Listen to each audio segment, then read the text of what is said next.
नमस्कार साथियों, स्वागत है आपका आपके चैनल एजुकेशन विद डेवलपर। तो साथियों, आज की इस वीडियो में हम समझते हैं क्या वर्तनी का नियम। ठीक है साथियों, तो वर्तनी का नियम यानी कि वर्तनी इस वीडियो में हम पढ़ने वाले हैं। तो साथियों, वर्तनी का पहले देखते हैं अर्थ क्या होता है। ठीक है साथियों, वर्तनी का अगर मैं अर्थ की बात करूं तो अर्थ क्या होता है। तो साथियों, जो वर्तनी का अर्थ होता है वो होता है शब्द को सही रूप में लिखना। ठीक है साथियों, वर्तनी का अर्थ क्या होता है, शब्द को सही रूप में लिखना। ठीक है साथियों, तो इस वीडियो में हम क्या देखने वाले हैं, इस वीडियो में हम देखने वाले हैं वर्तनी को बहुत ही बेहतरीन तरीके से। तो साथियों देखिए, हमने लिख रखा है पहले क्या, उत्क्षिप्त का नियम। तो उत्क्षिप्त किसे कहते हैं, उत्क्षिप्त आपके वर्णमाला में होते हैं दो व्यंजन। कौन कौन से, एक होता है ड, एक होता है ढ। मैंने वर्णमाला में भी आपको बताया था। तो उत्क्षिप्त कौन कौन से होते हैं, एक होता है ड और एक होता है ढ। तो इनमें क्या होते हैं, नीचे बिंदी लगी होती है, इसलिए इनको उत्क्षिप्त कहते हैं। ठीक है, तो इन्हीं का हम नियम पढ़ने वाले। नियम क्यों पढ़ने वाले, देखिए आपने शब्द लिखा देखा होगा जैसे कि बीड़ी। ठीक है, तो बीड़ी दो तरीके से लिखा देखा होगा आपने, एक में तो बिंदी लग जाती है और एक में क्या होता है, एक में बिंदी नहीं लगती। ठीक है साथियों, तो एक में तो हमने बिंदी लगा दी इसमें और इसमें बिंदी नहीं लगाई। तो कौन सा शब्द सही है कौन सा गलत है, इसी को समझते हैं। ठीक है साथियों, तो देखिए साधारण ड और ढ की 5 स्थितियां होती हैं और 5 स्थितियों में आता है। जैसे मैंने यहाँ पर लिख रखा है साधारण ड ढ 5 स्थितियों में आता है। ठीक है साथियों, साधारण ड और ढ 5 स्थितियों में आता है, बाद बाकी की जगह उत्क्षिप्त ड और ढ आते हैं। ठीक है साथियों, तो कौन कौन सी वो 5 स्थितियां हैं जहां पर साधारण ड और ढ आते हैं। देखिए पहली स्थिति क्या कहती है, जब कोई शब्द अंग्रेजी का हो, यानी कि जब कोई शब्द अंग्रेजी का हो तो वहां पर साधारण ड और ढ आएंगे। जैसे साथियों देखिए, एक शब्द होता है हमारा क्या, रोड। ठीक है, रोड किसका शब्द है, अंग्रेजी का शब्द है। तो रोड में क्या आएगा, बिंदी नहीं आएगी। ठीक है साथियों, बिंदी नहीं आएगी। और एक शब्द होता है हमारा कार्ड। ठीक है साथियों, कार्ड, तो ये अंग्रेजी के शब्द है तो इनमें बिंदी नहीं आएगी। कार्ड के बाद होता है एक शब्द होता है हमारा बोर्ड, तो बोर्ड हमने लिख दिया। तो ठीक है साथियों, जो भी जितने भी अंग्रेजी के शब्द होंगे वहां पर ड और ढ में बिंदी बिल्कुल नहीं आएगी। ठीक है, इसके बाद देखते हैं दूसरा नियम क्या कहता है, जब शब्द में ड और ढ द्वित्व हो। जब शब्द में ड और ढ द्वित्व हो, द्वित्व का मतलब होता है लगातार दो बार आ जाना। जैसे जैसे देखते हैं, देखिए एक शब्द होता है हमारा उड्डयन। ठीक है, क्या होता है, उड्डयन। ठीक है साथियों, ये यहाँ पर लगता है उड्डयन। तो देखिए उड्डयन, मैंने उड्डयन लिखा तो क्या मैं यहाँ पर डा पर बिंदी लगा दूं, बिल्कुल नहीं लगाएंगे। क्या, जब शब्द में ड और ढ द्वित्व हो तो वहां पर बिंदी नहीं आती, यानी कि साधारण ड और ढ आते हैं। और जब दो शब्द एक साथ आए तो पहले को हलंत लगाकर आधा कर देते हैं, बना दे देते हैं। ठीक है, जैसे एक और शब्द लिख लेते हैं हम, जैसे एक शब्द होता है लड्डू। ठीक है, क्या होता है, लड्डू। तो लड्डू लिख लिया। ठीक है, और अब आते हैं तीसरे नियम पर, जब शब्द में उपसर्ग हो, यानी कि जब शब्द में उपसर्ग हो तो वहां पर साधारण ड और ढ आएंगे साथियों। जैसे एक शब्द होता है हमारा क्या, निडर। ठीक है साथियों, क्या होता है, निडर। तो निडर में क्या नीचे बिंदी आएगी, नहीं आएगी। क्यों नहीं आएगी, क्योंकि इसमें पहले उपसर्ग लग रहा है नी। ठीक है साथियों, अब समझते हैं चौथा नियम। चौथा नियम कहता है, जब शब्द में ढा ढा से तुरंत पहले या बाद में अनुस्वार आए, यानी कि डा और ढा से पहले तुरंत अनुस्वार आए तो उसमें बिंदी नहीं आएगी। जैसे जैसे शब्द होता है हमारा अंडा। ठीक है साथियों, अंडा, झंडा, अंडा झंडा, और एक होता है ठंडा, ठंडा। ठीक है, तो इनमें क्या होगा, इनमें बिंदी नहीं आएगी। ठीक है साथियों, इसके बाद देखते हैं पांचवा नियम क्या है हमारा, शब्द के शुरुआत में साधारण ड ढ ही आएंगे। जी हाँ साथियों, जितने भी शब्द ड और ढ से शुरू हों तो हमेशा साधारण ड और ढ ही आएंगे। उत्क्षिप्त से, यानी कि इन दोनों से कोई भी शब्द शुरू नहीं होता साथियों। ठीक है, अब 5 से देख लिया हमने, शब्द के शुरुआत में ड और ढ ही आएंगे। तो जैसे एक होता है ढोलक, ढोलक। ठीक है साथियों, और आप बहुत सारे शब्द लिख लेते हैं, जैसे ढोल, ढोल हो गया। ठीक है, ढोल हो गया, ढोलक हो गया, और हो गया डमरू हो गया। क्या हो गया, डमरू। तो ये क्या है, यहाँ पर देखेंगे, यानी कि शब्द के शुरुआत में साधारण ड और ढ ही आएंगे। अब हमने एक शब्द लिखा था बीड़ी, शुरू में क्या लिखा था, हमने लिखा था बीड़ी। तो बीड़ी में बिंदी आएगी या नहीं, उसको देख लेते हैं साथियों। जैसे मैंने यहाँ पर ये शब्द लिख दिया क्या, बीड़ी। तो देखिए अब हम देखते हैं, मैंने यहाँ पर बिंदी लगा दी, ठीक है। अच्छा भैया लगा दी बिंदी, कोई दिक्कत नहीं है। अब देखते हैं इनको नियमों को लगाकर। जब शब्द कोई अंग्रेजी का हो, यानी कि जब कोई शब्द अंग्रेजी का हो तो क्या होता है, उसमें बिंदी नहीं आती। क्या कि अंग्रेजी का शब्द है, नहीं है भैया अंग्रेजी का शब्द, तो बिंदी लग जाएगी। इसके बाद देखते हैं दूसरा नियम क्या है। जब शब्द में ड और ड द्वित्व हो, क्या ये द्वित्व है इसमें, ड और ड नहीं है भैया, बिंदी लग जाएगी। तीसरा कहता है जब शब्द में उपसर्ग हो, क्या बीड़ी में कोई उपसर्ग लग रहा है, नहीं लग रहा, बिंदी लग जाएगी। चौथा, जब शब्द में ड ड से तुरंत पहले या बाद में अनुस्वार आए, कोई अनुस्वार आ रहा है, नहीं आ रहा, तो बिंदी लग जाएगी। ठीक है साथियों। अब देखते हैं पांचवा। देखिए पांचवा क्या कह रहा है, शब्द के शुरुआत में ड ड ही आएंगे, यानी साधारण ड ड आएंगे। क्या शब्द के शुरुआत में ड और ड आ रहे, नहीं आ रहे, तो भैया बिंदी लग जाएगी। ठीक है, पांचों नियम इसके विपरीत हैं, तो बिंदी लग जाएगी। अब देखते हैं एक शब्द होता है कढ़ाई, जैसे एक शब्द होता है कढ़ाई, ठीक है साथियों, ये लिख दी मैंने कढ़ाई। अब देखिए यहाँ पर मैंने बिंदी नहीं लगाई, ठीक है, बिंदी नहीं लगाई।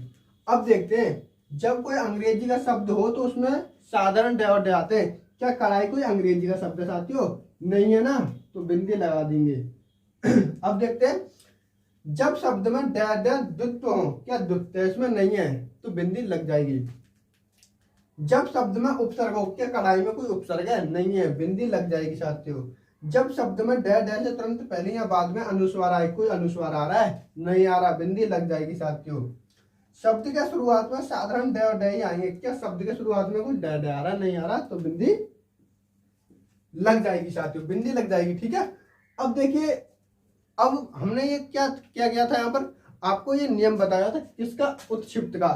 ठीक है, अब क्या करते हैं, अब करते हैं शुद्ध शुद्ध शब्दों को लिख लेते हैं, यानी शुद्ध शुद्ध वर्तनियों को लिख लेते हैं। इसके बाद जो भी नियम होंगे मैं साथ ही साथ आपको बताते चलूंगा। ठीक है साथियों, तो इसको खत्म करते हैं और बढ़ते हैं आगे।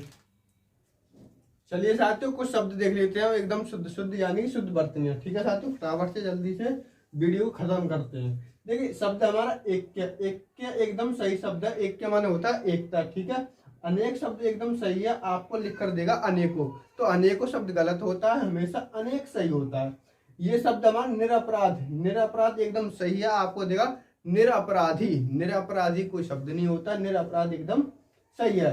अब देखिए ये शब्द लिख रहा है चामत्कारिक, तो चामत्कारिक सही है या गलत है, आप बताइए।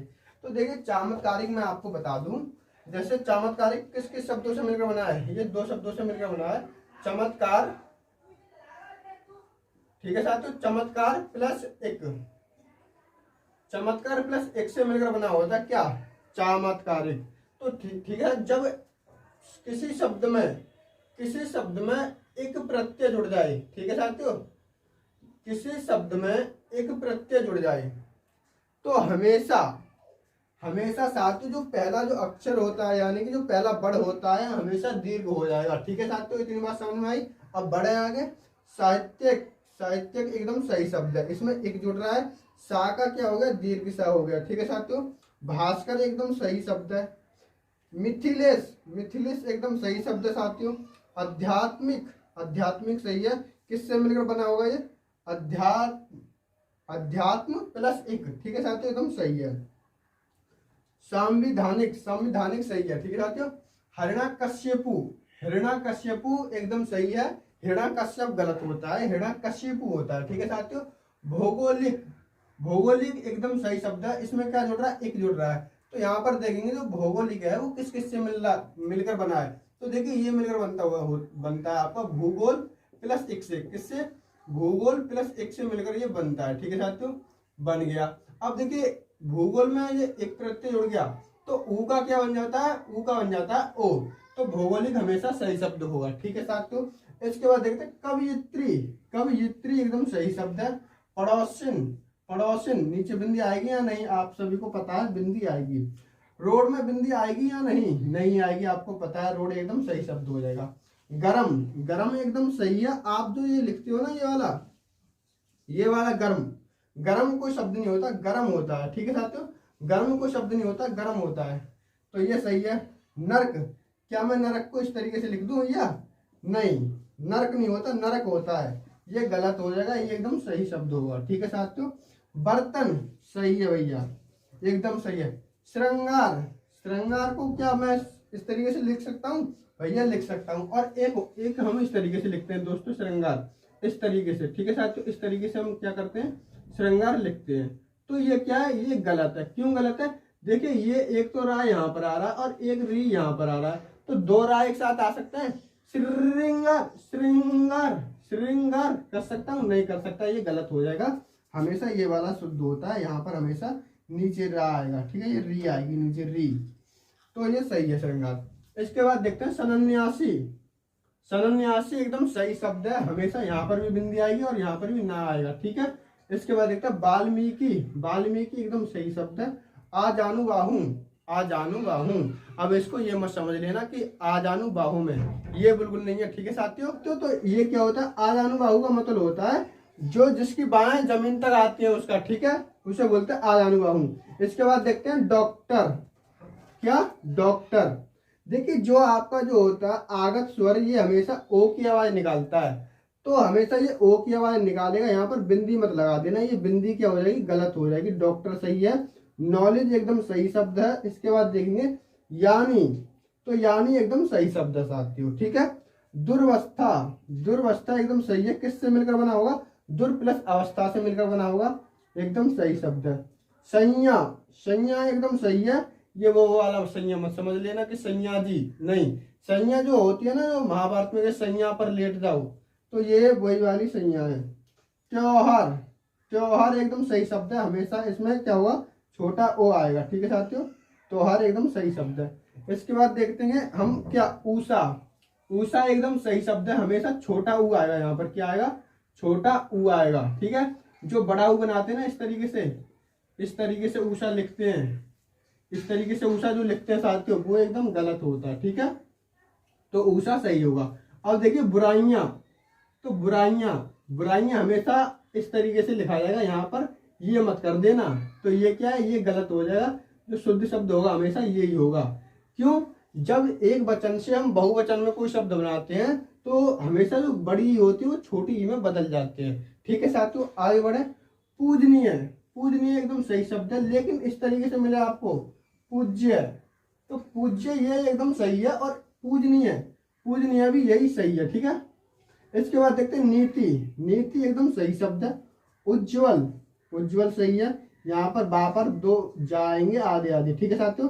ईसाई, ईसाई में हमेशा दोनों जगह शुरू में और लास्ट में बड़ी ई आती है, सही है एकदम। मिष्टान, मिष्टान, मिष्टान एकदम सही है। यहाँ पर दो क्या, दो ना आते हैं, एक पूरा एक आधा, ठीक है, ये सही है। ज्योत्सना, ज्योत्सना एकदम सही शब्द है साथियों। क्यों? इसमें आधा ता आता है और आधा सा आता है। ज्योत्सना एकदम सही शब्द है, ठीक है साथियों। इसके बाद देखिए मैं आपको कुछ शब्द और बता जाता हूँ। जैसे यहाँ पर मैं लिखूं चाहिए, ठीक है, चाहिए, ये मैं लिख दिया चाहिए, इसलिए एक शब्द में लिख दिया इसलिए, ठीक है साथियों, ये लिख दिया मैंने इसलिए। तो ये सही है या गलत है वर्तनी के हिसाब से? देखिए शब्द तो वैसे ये सही है, लेकिन वर्तनी के हिसाब से देखें तो एकदम गलत शब्द है। हमेशा हम जो देते हैं मान्यता किसको देते हैं? हमेशा जो मान्यता देते हैं वो देते हैं स्वर को। तो यहाँ पर क्या आ जाएगी, ए यहाँ पर आ जाएगी और ए यहाँ पर आ जाएगी, तो ये एकदम सही शब्द होंगे। जहाँ पर देख लीजिए चाहिए, लीजिए, कीजिए, हमेशा ए आएगी। तो ठीक है साथियों, आज की वीडियो को यहीं पर खत्म करते हैं। हम मिलते हैं आपको किसी नेक्स्ट वीडियो में किसी नए टॉपिक के साथ। जब तक के लिए जय हिंद, जय भारत।